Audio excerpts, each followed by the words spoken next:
नमस्कार दोस्तों, आज के इस वीडियो में हम बात करेंगे यूपी बीएड 2026 के लिए। अगर आप चाहते हैं आवेदन करना तो इसका फॉर्म आप कैसे भरेंगे, जिसका स्टेप बाय स्टेप प्रक्रिया मैं इस वीडियो में दिखाने जा रहा हूं। क्योंकि इसका जो ऑनलाइन आवेदन है वो आरंभ हो चुके हैं। आवेदन प्रक्रिया 10 फरवरी 2026 से आरंभ किए गए हैं और फॉर्म भरने की जो अंतिम तिथि है 5 मार्च 2026 तक रखे गए हैं।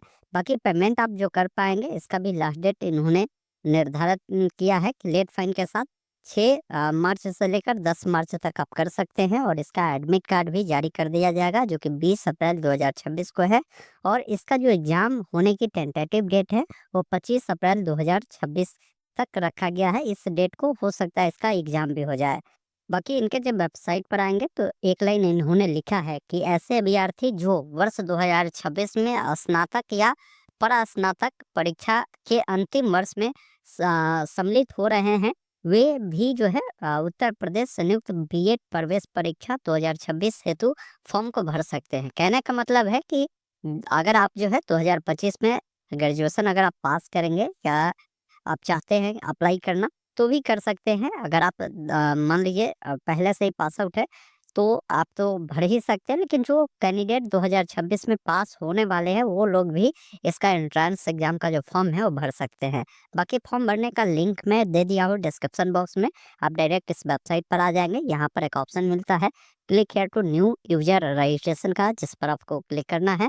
थोड़ा सा वेट करेंगे, ये जो फॉर्म है वो खुलेगा, जिसमें पहले आपको गाइडलाइन बताया गया है डेट को लेकर। Application fees general OBC candidate को 1650 रुपये देने हैं और एससी एसटी को जो देना है वो आपको 850 रुपये देना है, जो कि बिना लेट फाइन के है। वही लेट फाइन के साथ फॉर्म को भरेंगे तो 2000 रुपये जनरल ओबीसी को है, एससी एसटी वाले को जो है 1000 है, जो कि यूपी वाले को। अदर स्टेट के अगर कैंडिडेट एससी एसटी है तो आपको 2000 रुपये फाइन देने होंगे।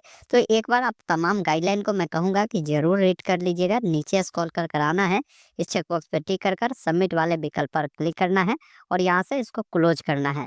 यहाँ पर देखिए सबसे पहला चीज़ बोला गया है कि जो भी जानकारी आप भरते हैं ना, तो मैट्रिक के सर्टिफिकेट या मार्कशीट है उस पर जैसा आपका जानकारी हो, नाम हो, उसी अकॉर्डिंग जानकारी को देना है। जैसे कैंडिडेट का पूरा नाम लिखना है तो आपका जो भी नाम है ना मैट्रिक का सर्टिफिकेट मार्कशीट पर, उस अकॉर्डिंग आप अपना पूरा नाम लिखेंगे। जैसे यहाँ पर पूरा नाम लिखेंगे, उसी नाम को दोबारा से कंफर्म करेंगे।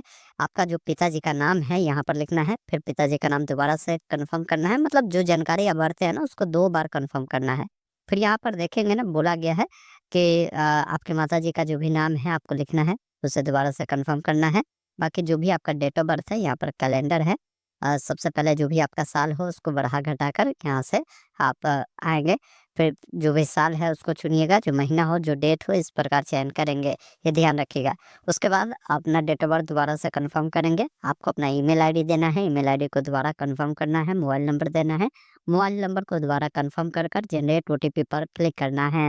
अब आपके सामने कैप्चा कोड आएगा, उसको फिल कर कर सबमिट वाले विकल्प पर क्लिक करना है। बोल रहा है कि आपके नंबर और ईमेल पर ओटीपी गया होगा, ओके वाले विकल्प पर क्लिक करें। ओटीपी को फिल करने के बाद वैलिडेट ओटीपी पे क्लिक करेंगे, ओटीपी सक्सेसफुल वेरीफाई हुआ, ओके वाले विकल्प पर क्लिक करना है और पुनः ओके वाले विकल्प पर क्लिक करना है। फिर नीचे में एक ऑप्शन मिलता है रजिस्टर का, जिस पर आपको क्लिक करना है। उससे पहले कैप्चा कोड को डालकर आपको रजिस्टर करना है। इस प्रकार आपका जो रजिस्ट्रेशन है कंप्लीट होता है। आपको रजिस्ट्रेशन नंबर, आपका नाम, पिता का नाम, डेट ऑफ बर्थ, ये सारी जानकारी देखने को मिलता है।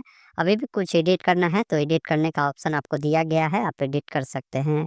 बाकी फॉर्म को भी भरना है तो आपको click here to edit application पर ही क्लिक करना होगा।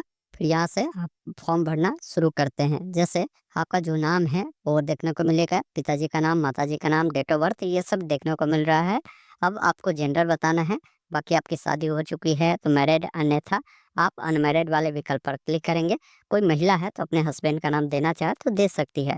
बाकी नेशनैलिटी में इंडियन चुनना है, जो भी राज्य के आप निवासी है, जैसे यूपी स्टेट से है तो यूपी चुने, अगर यूपी से बाहर वाले हैं तो अदर देन यूपी चुनेंगे। तो फिर आप जनरल के थ्रू फॉर्म को भर पाएंगे। वही यूपी चुनेंगे तो फिर आपका यहाँ पर पूछ रहा है कि जो 10वीं कक्षा है, अगर आपने उत्तर प्रदेश से ही पास आउट किया है तो आपको एस कर देना है। 12वीं उत्तर प्रदेश से ही पास कर दिया है तो एस करेंगे। और ग्रेजुएशन भी उत्तर प्रदेश से ही पढ़ाई किया था, तो आप यस करेंगे, ये ध्यान रखिएगा। फिर कैटेगरी आप बताएंगे कि किस कैटेगरी से बिलोंग करते हैं। अगर यूपी वाले नहीं हैं तो मैंने बताया ना कि अदर देन यूपी चुनेंगे तो आपकी कैटेगरी जनरल हो जाएगी और बाकी चीज़ें आपको जो है यहाँ पर नहीं पूछेंगे। बाकी अगर आप हैंडीकैप है, दिव्यांग है तो यस करें, नहीं तो नो वाले विकल्प पर क्लिक करें। बाकी आपको एक जो है आईडी प्रूफ देना होगा, जिसमें voter ID card, passport, voter driving licence, या अगर आधार कार्ड देना चाहते हैं तो अदर को सिलेक्ट कर कर आप जानकारी को दे सकते हैं। नहीं तो इनमें से कोई डॉक्यूमेंट है तो उस डॉक्यूमेंट को चुनेंगे और आपको अपना आईडी नंबर, जैसे मैंने वोटर आईडी कार्ड चुना तो वोटर आईडी कार्ड का नंबर यहाँ पर दर्ज करेंगे। बाकी आपका जो भी कम्युनिकेशन एड्रेस है वो जानकारी देना है, जैसे आपका ईमेल आईडी वो भरा होगा, कोई अल्टरनेट ईमेल आईडी है तो वो आप देंगे। मोबाइल नंबर देखने को मिल रहा है, अल्टरनेट नंबर एक देना होगा। आपका जो भी एड्रेस है, जैसे एड्रेस 1 में विलेज, एड्रेस 2 में पोस्ट ऑफिस, एड्रेस 3 में पुलिस स्टेशन आप लिख सकते हैं। उसके बाद जो भी आपका स्टेट पड़ता है वो आपको बताना है, जो भी आपका टाउन पड़ता है, टाउन का जो नाम है लिखना है और पिन कोड देना है। अगर आपका जो है ये कम्युनिकेशन एड्रेस, परमानेंट एड्रेस दोनों समान है तो आप सिंपली जो है यहाँ पर चेक बॉक्स पे तो टिक करने का ऑप्शन नहीं है, अलग अलग ही भरना होगा। मतलब सेम है तो सेम भर दीजिएगा। यहाँ पर है कि अगर दोनों समान है तो इस वाले विकल्प पर क्लिक करिए, अलग अलग है तो नो कर कर आपको अलग अलग जानकारी को फिल करना होगा। अब देखिए यहाँ पर डॉक्यूमेंट बोल रहा है अपलोड करने के लिए, जिसमें आपका पासपोर्ट साइज का जो फोटो है वो अपलोड करना होगा। 50 KB के अंतर में होगा, 25 KB से कम नहीं होना चाहिए। तो फोटो को सिलेक्ट कर कर अपलोड करेंगे। सिग्नेचर वाइट पेपर पर कर कर जो है आपको यहाँ पर अपलोड करना है। इसका भी साइज 50 KB के अंदर में होगा। बाकी आपको क्या है ना कि यहाँ पर बोला गया है कि लेफ्ट एंड राइट जो फिंगर का इम्प्रेशन है ना उसको यहाँ पर अपलोड करना है। इस प्रकार इन तमाम डॉक्यूमेंट को अपलोड करेंगे। फिर यहाँ पर एक ऑप्शन मिलता है 7 कंटिन्यू का, जिस पर क्लिक करना है। वही अगर आप यूपी वाले होंगे तो आपको ये कुछ और डॉक्यूमेंट आपको देना होगा, जैसे यहाँ पर देखिए फोटो सिग्नेचर के अलावा लेफ्ट थंब और राइट थंब इम्प्रेशन जो है देने होंगे। जिसको क्या है कि बोला गया है कि आपको एक सफ़ेद पेज लेना है जिस पर बाएं और दाएं हाथ का जो तर्जनी जो उंगली है ना, अब तर्जनी फिंगर कौन होता है तो अंगूठा का जो बाद वाला ये फिंगर होता है ना, इसको लेफ्ट और राइट दोनों वाला एक सफ़ेद पेज पर लेकर, दोनों जैसा ये एक फिंगर हो गया है कि ये आपको रख कर आपको स्कैन कर कर अपलोड करना है। उसके बाद ओबीसी एससी एसटी के केस में आपको जो है अपना जो कैटेगरी सर्टिफिकेट है देना होगा। अपना 10th और 12th का जो मार्कशीट है वो देना होगा। बोला गया कि 10th 12th ग्रेजुएशन की मार्कशीट या सर्टिफिकेट जो यूपी बोर्ड के द्वारा जारी किया गया, अगर आप यूपी के कैंडिडेट है तो, नहीं तो निवास प्रमाण पत्र को भी आप दे सकते हैं। इसके अलावा आपको इनकम सर्टिफिकेट देना होगा। बाकी अदर स्टेट वालों के लिए मैंने बता ही दिया कि क्या क्या मांग रहे हैं, यूपी वालों के लिए क्या मांग रहे हैं। इस अकॉर्डिंग डॉक्यूमेंट को देकर यहाँ से प्रीव्यू भी चेक करेंगे। फिर यहाँ से 7 कंटिन्यू पर क्लिक करना है। इस प्रकार आपका डाटा जो है ये सेव हुआ। अब ओके वाले विकल्प पर क्लिक करेंगे। अब यहाँ पर आपसे पूछता है कि जो आपको बीएड करना है ना वो किस स्ट्रीम में करना है, आर्ट में, कॉमर्स में, साइंस में, एग्रीकल्चर में, वो जानकारी बताएंगे। फिर यहाँ पर पूछता है कि कृपया प्रथम प्रश्न पत्र के भाषा का जो सिलेक्शन है आपको करना है कि किस लैंग्वेज में आप एग्जाम देना पसंद करेंगे। फिर यहाँ पर पूछता है कि जो 10वीं में आपको नंबर मिला है वो सीजीपीए में है या परसेंटेज में है, वो बताएंगे। किस बोर्ड से आपने पास आउट किया है, वो बोर्ड का नाम आपको सिलेक्ट करना है। फिर अधिकतम कितने नंबर का एग्जाम हुआ था वो बताएंगे, उसमें कितने नंबर मिले हैं आपको वो बताएंगे।